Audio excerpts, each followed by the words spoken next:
یہ بھی تو بابوں میں آئیں گے نا، علی حجویری اور سلطان العارفین اور بابا بلے شاہ، اور ان کے ساتھ ساتھ بہت سارے ایسے بزرگان جنہوں نے بہت کام کیا ہے اور لوگ ان کو بہت عشق کرتے ہیں، ان سے محبت کرتے ہیں عشق رسول کی نسبت سے. اس وجہ سے آپ ان کو بھی بیچ میں لیتے ہیں، ان کو شک کی دے رہے ہیں. عشق رسول انہوں نے بھی چشتی یا رسول اللہ کہا ہے. جی دیکھیں یہ سارے وہی کچھ ہی ہیں نا. بات یہ ہے کہ اگر آپ سمجھتے ہیں کہ یہ وہ نہیں ہے تو آپ ان کا کوئی انڈیپینڈنٹ تعارف مجھے بتائیں نا.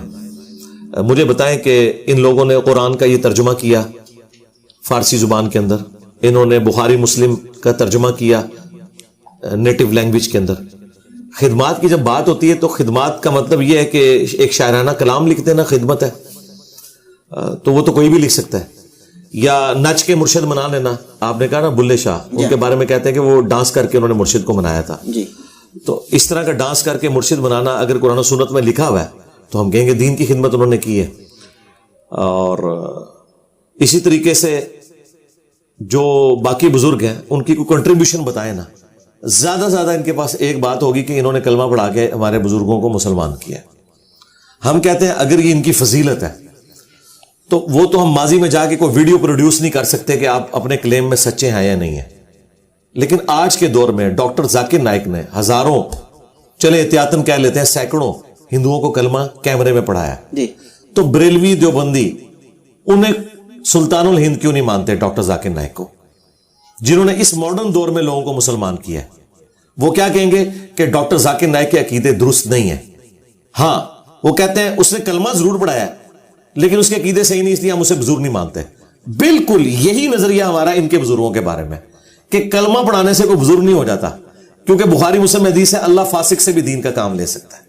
اگر آپ نے کسی بزرگ کی بزرگی ثابت کرنی ہے نا تو آپ نے اس کی کوئی کنٹریبیوشن دکھانی ہے. کلمہ پڑھانا تو کوئی کنٹریبیوشن نہیں ہے. لیکن معین الدین چشتی 90 لاکھ لوگوں کو مسلمان کر رہے ہیں. ہاں تو وہ ڈاکٹر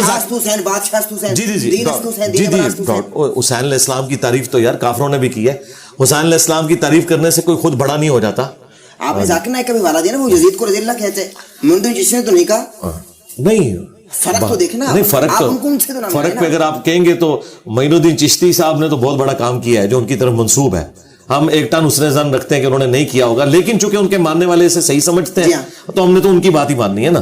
وہ تو انہوں نے تو اپنے نام کا کلمہ پڑھایا ہے. ڈاکٹر ذاکر نائک نے تو نبی کے نام کا کلمہ پڑھایا ہے، اپنے نام کا نہیں پڑھایا. یہ بہت بڑا ڈفرنس ہے. جب کلمہ ہی نہیں ہے تو بات ہی ختم ہوگی. آج دیکھیں جو لوگ جھوٹی موٹی لکھ کے قادیانی اپنے آپ کو جرمنی جا رہے ہیں، یہاں علماء کہتے ہیں نہیں وہ کافر ہو چکے ہیں کیونکہ انہوں نے وقتی طور پہ ایگری کیا ہے. یہاں پہ ان کا پیر کہہ رہا ہے بیٹا پڑھ چشتی رسول اللہ، تو یہ کہتے ہیں نہیں امتحان کے طور پہ پڑھایا. دیکھیں بعد میں انہوں نے کہہ دیا، بھئی بعد میں جب کہا تو خود کلمہ پڑھ کے مسلمان نہیں ہوئے وہ، نہ انہوں نے کوئی بیعت اپنی کی ہے، کیونکہ جب کوئی اس طرح کا کلمات کفر بولتا ہے اس کی بیعت بھی ٹوٹتی ہے، وہ کافر بھی ہو جاتا ہے، اس کا نکاح بھی ٹوٹتا ہے.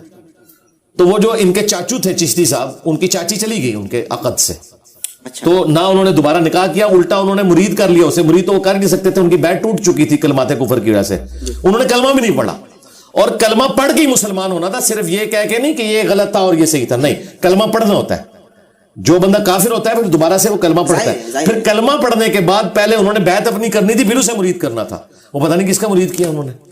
یعنی بیسک جو دین ہے وہ بھی تعلیمات سے یہ لوگ آ رہی ہیں.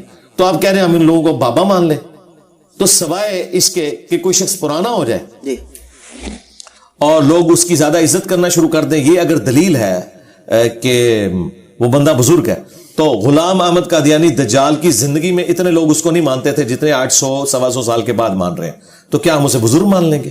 بزرگی کا کرائٹیریا قرآن و سنت ہے. اور اس سے اگلی بات، آپ لوگ یہ 90 لاکھ کی جو بات کرتے ہیں، اللہ کے بندو 90 لاکھ تو آبادی نہیں تھی اس وقت سب کانٹیننٹ کی. 8 سے 800 سال پہلے اگر 90 لاکھ لوگ مسلمان تھے نا، آج اگر ان کی اولادیں کیلکولیٹ کریں نا تو ہندوؤں سے زیادہ ہماری آبادی سب کانٹیننٹ میں ہونی چاہیے تھی. ہم تو آدھے بھی نہیں ہندوؤں سے. وہ خوشی میں پھر شہادت اختیار کر لیں.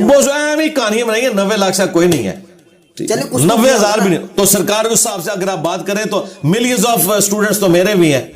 تو میں پھر سلطان. میرے دوستوں نے یہ ویڈیو مکمل دیکھ لی، تو کیسی لگی آپ کو ویڈیو؟